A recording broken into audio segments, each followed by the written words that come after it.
Good morning students. Once again we will learn the different parts of a flower.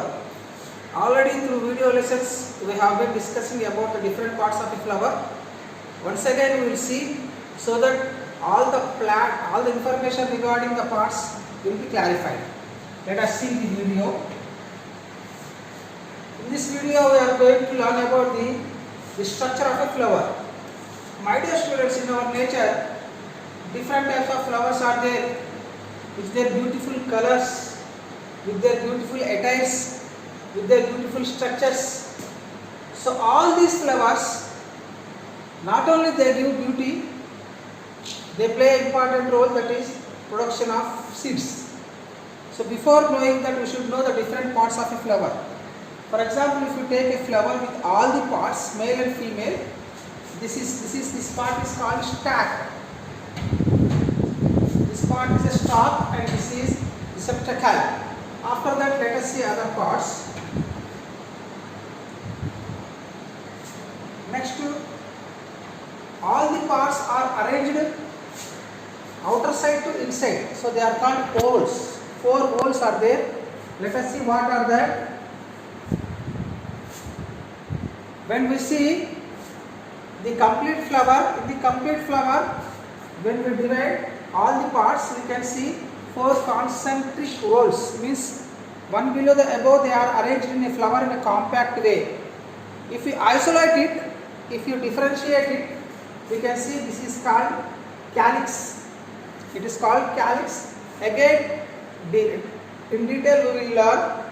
This is called corolla. It is androecium, and this is gynoecium. These 4 are the different parts of the flower. So these 2 are male and female part. It is male part and this is a female part.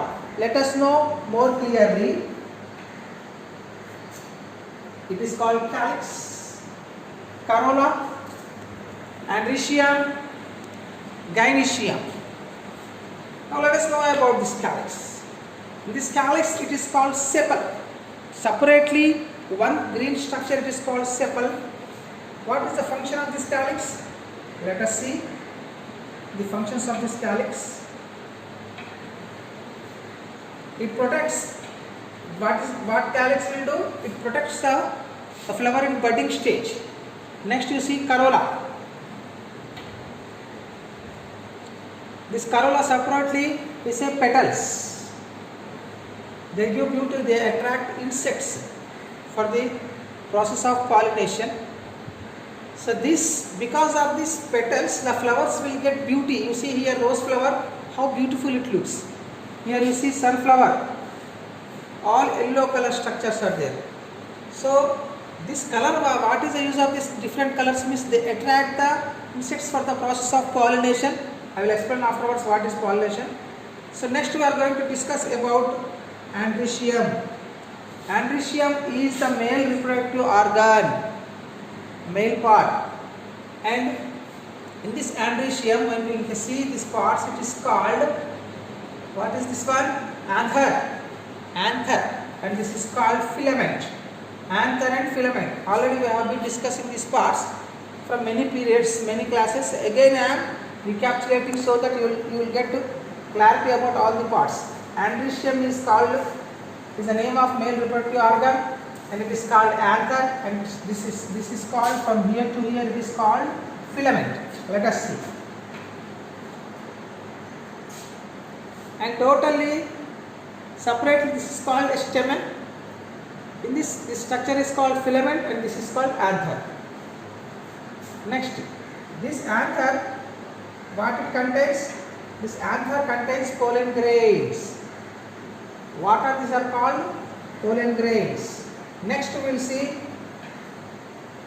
gynoecium. This gynoecium is also important structure, and this gynoecium, it is called ovary, and this tube is called style, and the top, this is called stigma. We have seen, and inside the ovary you see these two, they are called ovules. What they are called? Ovules. So these are the different parts of a flower, and summary, what we learnt means the flower is the reproductive structure of a flowering plant. The flower is made up of 4 valves: the calyx, the corolla, the androecium and the gynoecium. Next, the calyx is made up of sepals and the corolla is a group of petals. The androecium is the male reproductive organ of a flower and the gynoecium is the female reproductive organ of a flower.